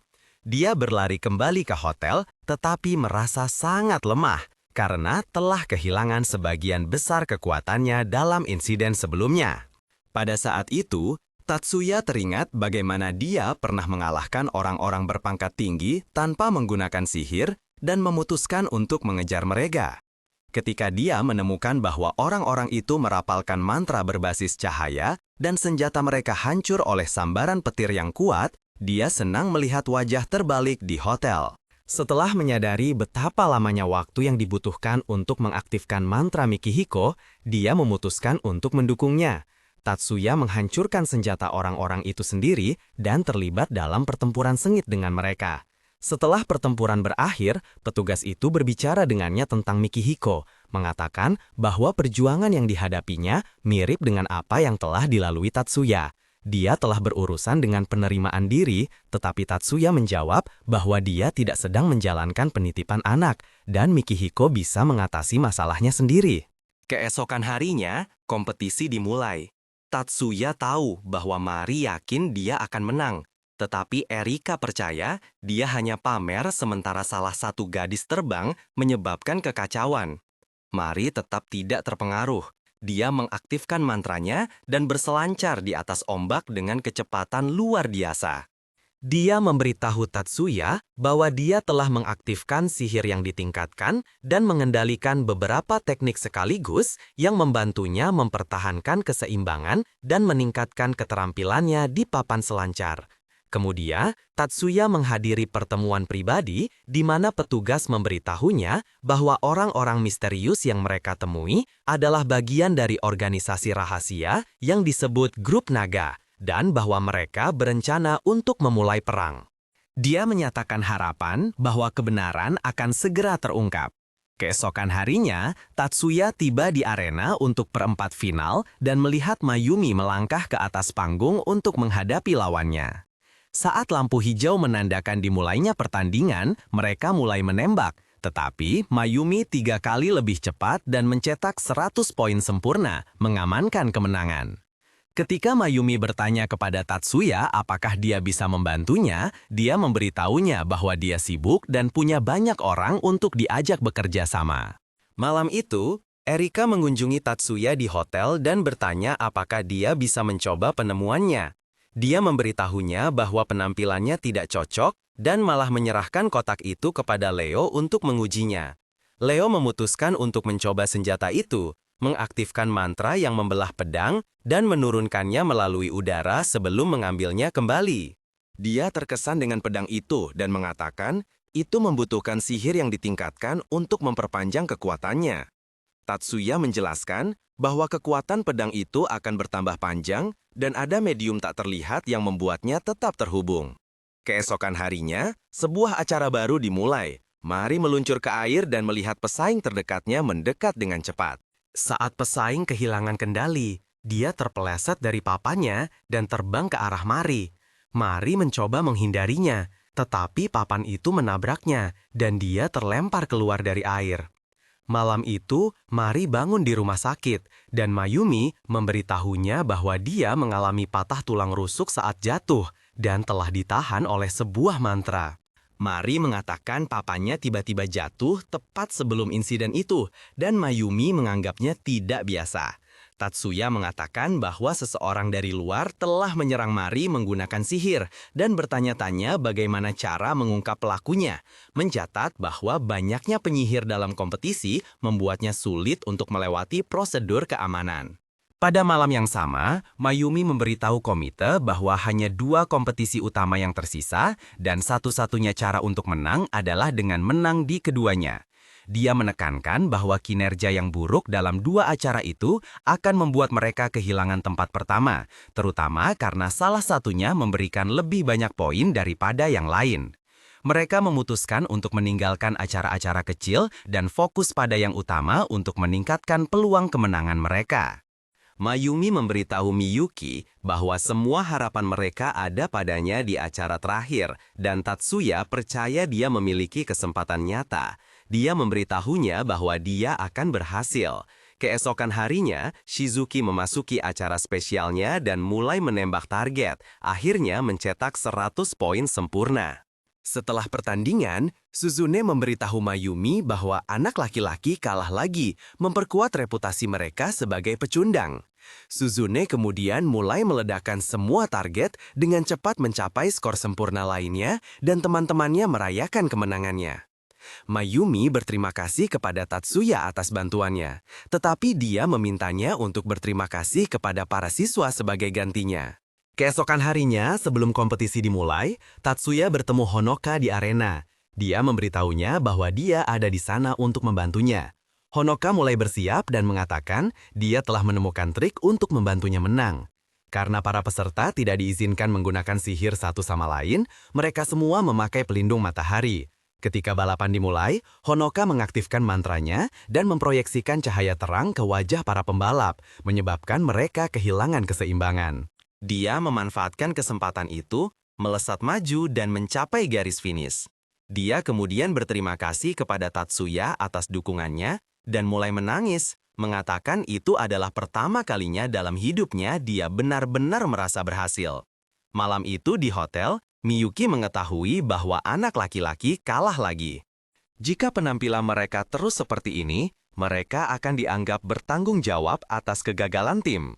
Sementara itu, di Chinatown, sekelompok pria misterius mulai berdiskusi tentang cara memanipulasi hasil kompetisi. Takut bangkrut, mereka mempertimbangkan untuk menipu publik, tetapi pemimpin mereka menyarankan untuk menghancurkan tim saingan sebelum apapun bisa terjadi. Di hotel, Miyuki menemukan Tatsuya di kamarnya dan bertanya mengapa dia menolak untuk mendaftarkan namanya di direktori. Dia menjawab bahwa universitas mungkin mengungkap identitas aslinya dan mengetahui nama keluarganya. Dan bahkan, jika dia yang terkuat dalam pertempuran solo, dia tidak akan bisa memaksakan otoritasnya pada keluarganya. Dia menambahkan bahwa jika dia menyingkirkan bibinya, kepala keluarga saat ini, seseorang yang lebih buruk mungkin akan menggantikannya, membuat mereka tidak punya pilihan selain tunduk. Miyuki berjanji bahwa dia akan selalu berada di sisinya dan mendukungnya. Keesokan harinya, Shizuki memasuki babak kedua kompetisinya. Saat lampu biru menandakan, dimulainya. Lawannya mengaktifkan perisai untuk melindungi pilar-pilarnya, tetapi sihir Shizuki menghancurkan sebagian besar dari mereka. Dia mencoba menghancurkan pilar Shizuki, tetapi dia merapalkan mantra pelindung dan melenyapkan sisa pilar lawannya, memenangkan pertandingan. Pada hari yang sama, saat Tatsuya sedang mengerjakan CAD Honoka, dia mulai mengembangkan perasaan padanya. Dia teringat pertama kali melihatnya saat ujian masuk. Awalnya dia mengira itu Miyuki yang dia lihat, merapalkan sihirnya dan menganggap Miyuki adalah bakat yang benar-benar luar biasa. Dia bertanya-tanya apakah dia akan pernah mencapai levelnya. Namun, ternyata Tatsuya lah yang mengendalikan tubuh itu dengan kecepatan lebih rendah yang membuat sihir itu tampak mulus dan elegan. Kemudian, Mayumi tiba bersama komite, menyatakan bahwa mereka datang untuk mendukung Miyuki dan meminta kerjasama semua orang. Tak lama setelah itu, Miyuki muncul di arena, dan kompetisi dimulai dengan lampu biru. Lawannya mencoba merapalkan mantra untuk melindungi pilar-pilarnya, tetapi Miyuki sudah mengaktifkan mantra pada pilar lawannya, berhasil menghancurkan sebagian besar dari mereka. Gadis itu mencoba meningkatkan output sihirnya, tetapi sihir Miyuki jauh lebih kuat. Pada akhirnya, dia melancarkan serangan es cepat di sisinya. Malam itu, para siswa merayakan kemenangan mereka dan bertanya-tanya bagaimana Tatsuya telah meningkatkan kemampuan Miyuki dan membantunya mendominasi turnamen. Mereka melihatnya sebagai orang yang sangat kuat dan berharap dia akan mendukung mereka juga. Namun, seorang gadis merasa cemburu dan mempertanyakan mengapa tidak ada orang lain yang mendapat kesempatan untuk menguji kemampuan mereka bersama Tatsuya. Shun, yang merasa posisinya terancam, menjadi kesal dan memutuskan untuk meninggalkan aula. Dalam perjalanan keluar, dia memberitahu teman-temannya bahwa mereka harus memenangkan kompetisi berikutnya, bahkan jika itu berarti berbuat curang. Baginya, itu adalah satu-satunya cara untuk membuktikan bahwa mereka lebih baik dari Tatsuya. Ketika acara berikutnya dimulai, Erika memperhatikan bahwa semua peserta mengenakan pelindung matahari untuk melindungi dari mantra yang dapat menyebabkan kebutaan. Saat balapan dimulai, salah satu pesaing melambat di tikungan, memungkinkan Honoka untuk memimpin. Di tikungan berikutnya, Honoka meningkatkan kecepatannya. Sementara itu, Mihawk memperhatikan bahwa kontestan lain mengenakan kacamata hitam, menyebabkan mereka berhenti di setiap tikungan. Honoka bagaimanapun mengenakan kacamata biasa dan bergerak dengan cepat. Strategi itu telah direncanakan oleh Tatsuya. Ketika dia melewati garis finish, semua orang mengakui kejeniusannya. Setelah balapan, Mayumi berterima kasih kepada para gadis atas penampilan mereka, mengatakan mereka mendominasi acara pemecahan pilar dan telah mencapai final. Shizuku menyatakan dia siap untuk menantang salah satu rekan setimnya untuk tempat pertama, dan Miyuki menerima tantangan itu. Keesokan harinya, mereka mengambil posisi di kedua sisi arena dan pertandingan dimulai. Miyuki melepaskan mantra api neraka, tetapi Shizuku merespons dengan mantra untuk melindungi pilar-pilarnya. Dia kemudian memutuskan untuk mengadopsi strategi yang berbeda untuk mengamankan kemenangan. Tatsuya, yang merasa bersemangat, memilih Mikihiko dan Leo untuk bergabung dengan timnya.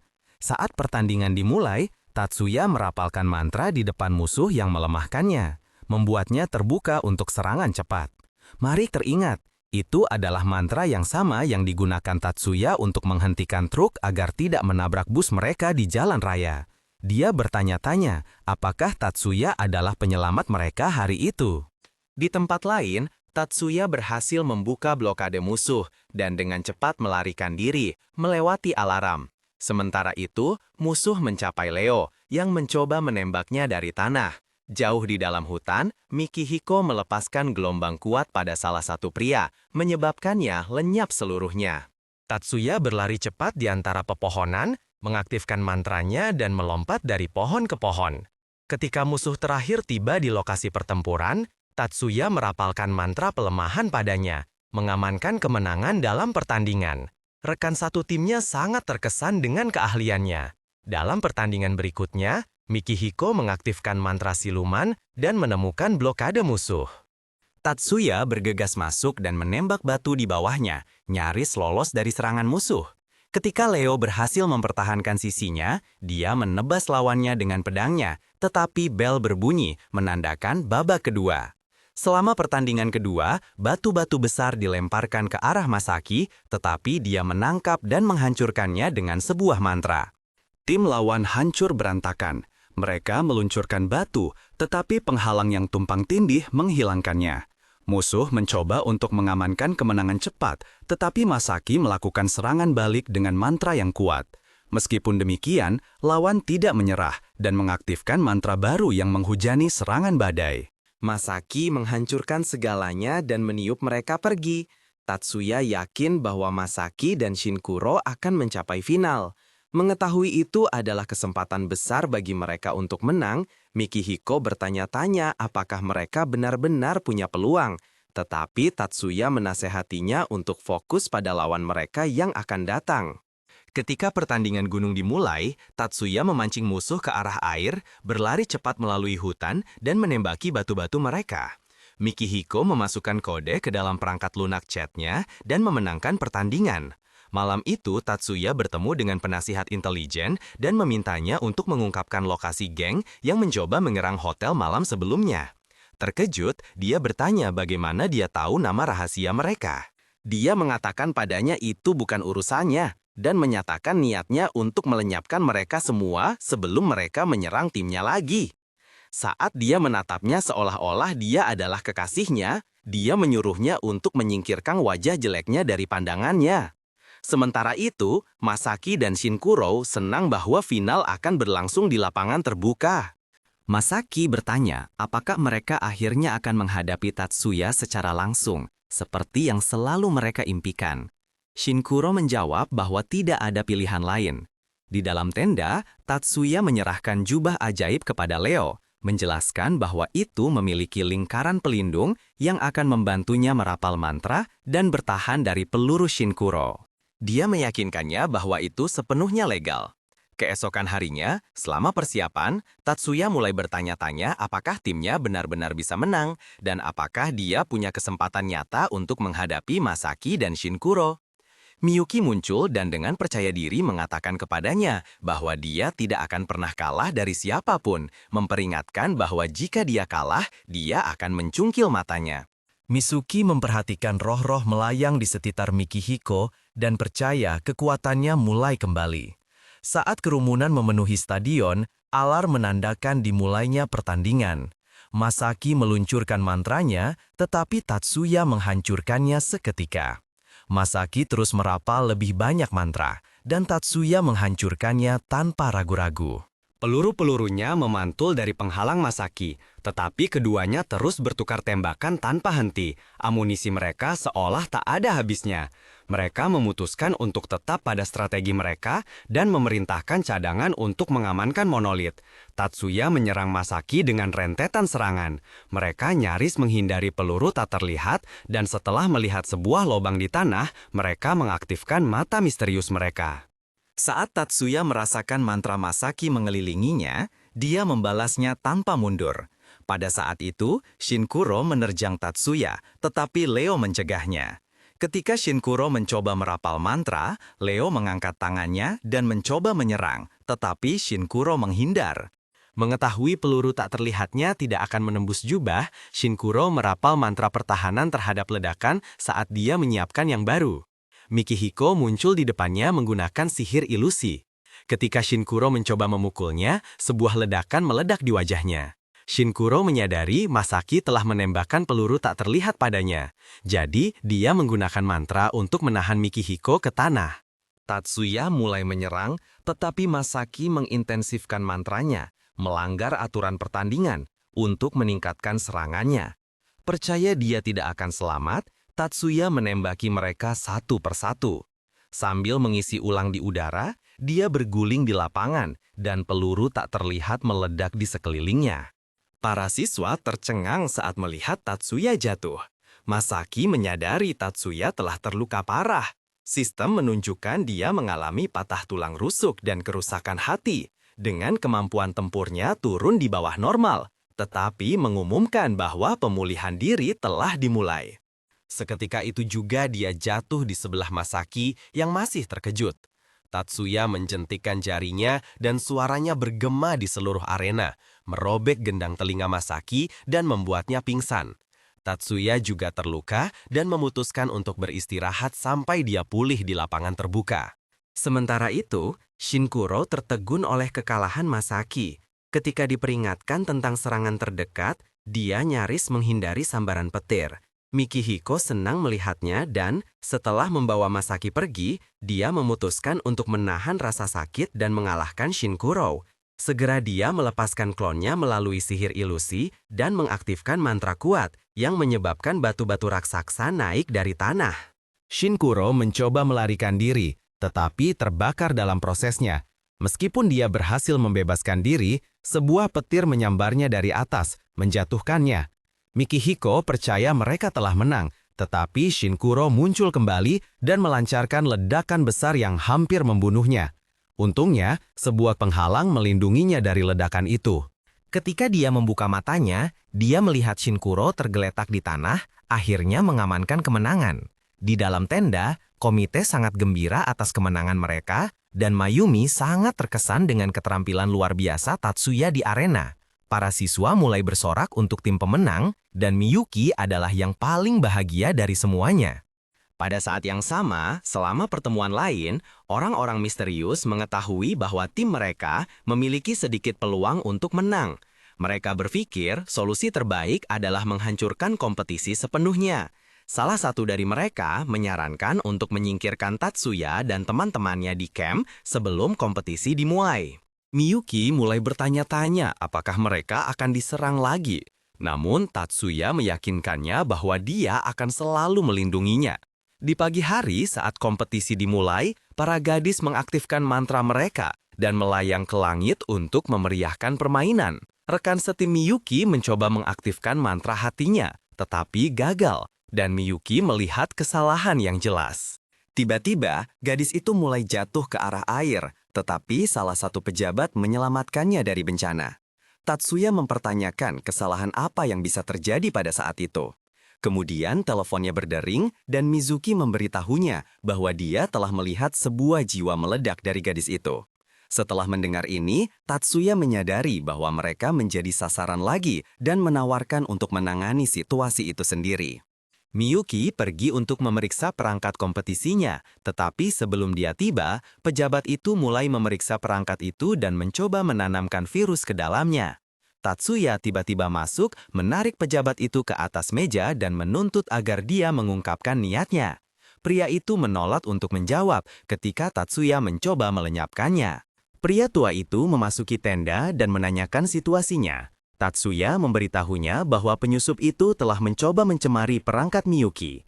Pria tua itu menemukan bahwa perangkat itu memiliki cacing siber, virus kuat yang menyebabkan perangkat tidak berfungsi.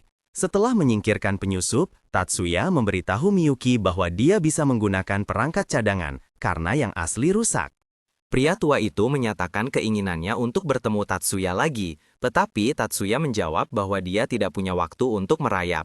Miyuki kembali ke tenda timnya dan mulai meminta maaf. Dia berkata dia menyesal telah menyebabkan dia tekanan emosional, karena dia seharusnya tidak marah.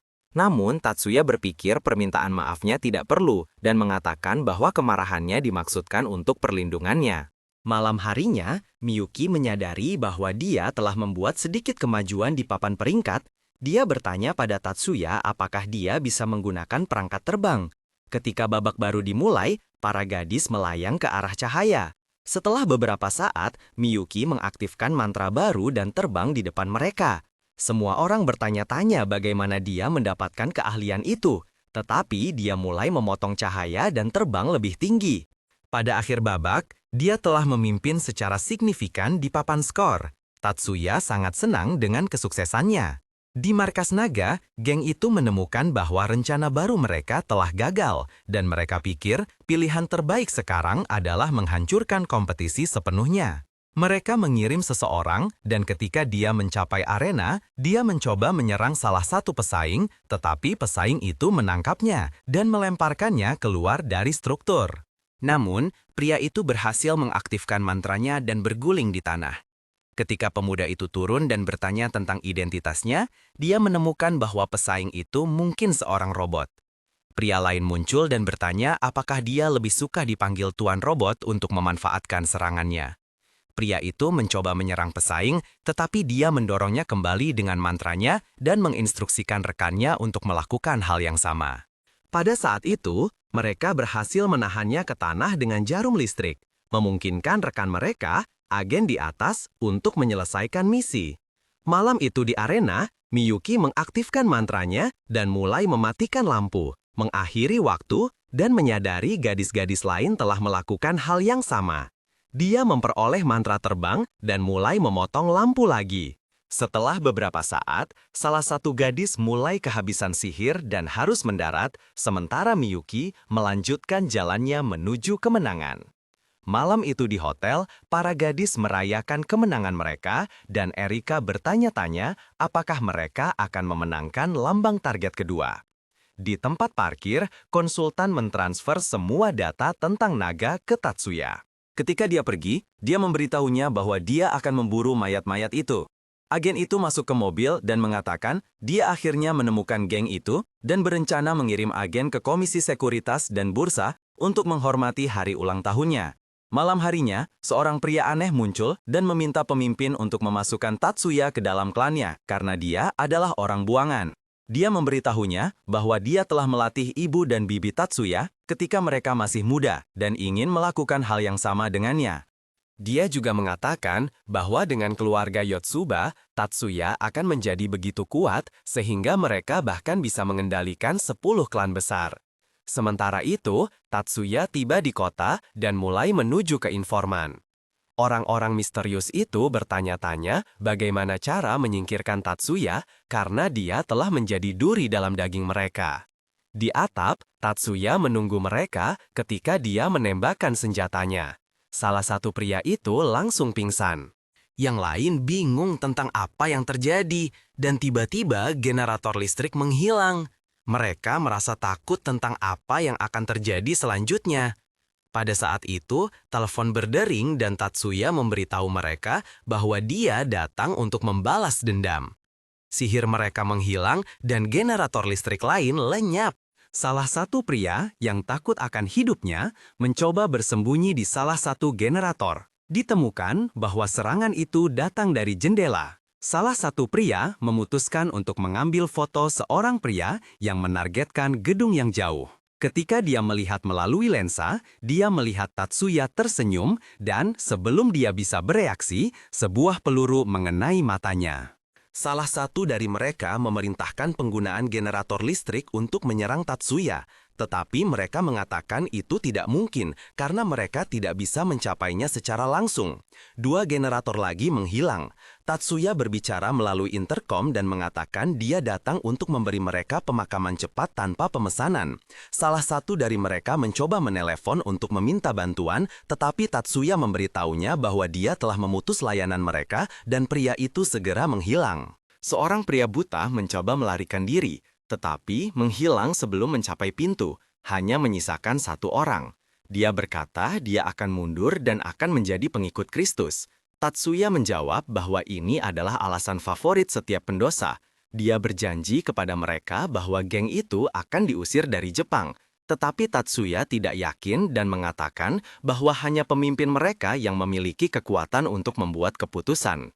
Pria itu berkata Tatsuya bisa bernegosiasi dengannya. Tatsuya menanyakan nama pemimpinnya dan menemukan bahwa dia adalah putra Richard, seorang tokoh terkenal di masyarakat. Tatsuya memutuskan bahwa dia akan menjadi protagonis jahat untuk hari itu dan melenyapkan seorang pria sedih lainnya. Pria itu bertanya mengapa Tatsuya membunuh mereka. Dia memberitahunya bahwa mereka tidak menyakiti siswa manapun, tetapi Tatsuya bertekad untuk memainkan peran jahat. Dia memberitahunya bahwa mereka telah berbuat salah padanya ketika mereka mengusir adiknya. Dia juga mengatakan bahwa upaya geng itu telah memicu emosinya, membuatnya kembali dan membalas dendam pada mereka.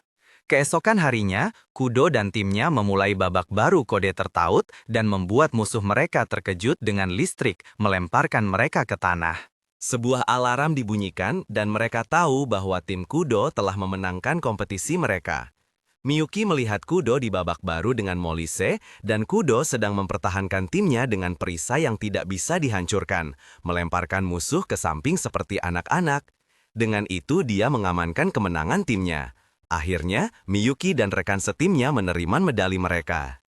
Kudo sangat senang dengan finish di tempat pertamanya. Malam itu di hotel, Tatsuya melihat Masaki bersama Miyuki dan menyadari mungkin ada kisah cinta yang berkembang. Ketika dia muncul di hadapannya, dia menyadari Masaki adalah saudara laki-laki Miyuki dan dia pikir semua usahanya telah berakhir. Tetapi Tatsuya menghormati simbol persaudaraan dan meminta Miyuki untuk berdansa dengannya. Mereka menuju ke ballroom. Setelah beberapa saat, Kudo muncul dan meminta pertemuan pribadi di luar hotel.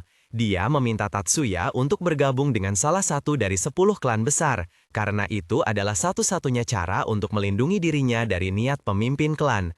Tatsuya tidak tertarik untuk berganti klan. Kudo bertanya, apakah pernikahan dengan Mayumi akan mengubah pikirannya, tetapi Tatsuya mengatakan itu tidak cukup dan mengkonfirmasi dia terlalu muda untuk menjadi seorang ayah. Kudo mengatakan bahwa dia tidak bisa mengabaikan kekalahan pemimpin klan karena para pemimpin bertekad untuk membuatnya bergabung dengan mereka. Mereka akan mengizinkannya menjadi pemimpin setelah beberapa minggu. Di sekolah, Miyuki bertanya-tanya mengapa Tatsuya ada di perpustakaan. Dia pikir dia sedang menonton video dewasa, tetapi dia memberitahunya bahwa dia sedang mencari batu filsuf dan menjelaskan bahwa batu itu memiliki kemampuan untuk mengubah bahan menjadi komponen magis, memungkinkannya untuk menyimpan urutan magis di dalamnya. Dia kemudian menanyakan alasan kunjungannya. Dia memberitahunya bahwa Presiden Dewan yang baru ingin menemuinya, jadi dia setuju untuk pergi bersamanya ke kantor pribadi.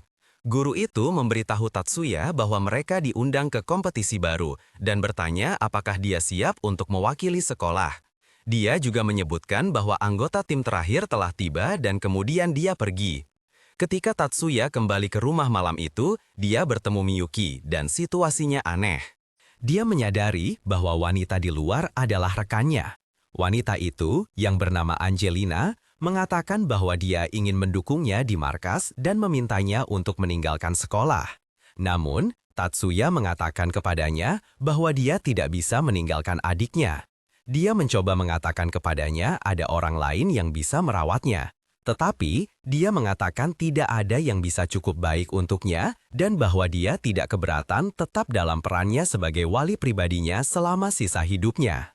Ketika dia menyadari dia teguh dalam keputusannya, dia memutuskan untuk mengungkapkan relik kepadanya dan memberitahunya bahwa dia memiliki kemampuan untuk menyimpan urutan magis dan bertanya apakah dia bisa mengulanginya. Tatsuya setuju untuk menganalisisnya. Segera setelah dia pergi, dia memberitahu Miyuki bahwa dia telah mencari orang-orang jahat. Tiba-tiba sebuah kecelakaan terjadi dan 2 kendaraan hancur total. Beberapa orang jahat mencoba untuk menghabisi mereka, jadi Tatsuya mulai berlari ke arah mereka. Ketika salah satu dari mereka melemparkan granat pengganggu, Tatsuya mengangkat tangannya dan dengan cepat melucuti senjatanya. Orang-orang jahat itu terkejut dan mereka bertanya, "Siapa ini?" Tapi dia menyerang mereka dengan cepat, mematahkan tulang mereka. Saat dia memeriksa para korban, seorang penembak jitu melepaskan tembakan ke arahnya. Tetapi Tatsuya dengan cepat menghindar. Mayat-mayat itu dipindahkan ke mobil dan melaju kencang.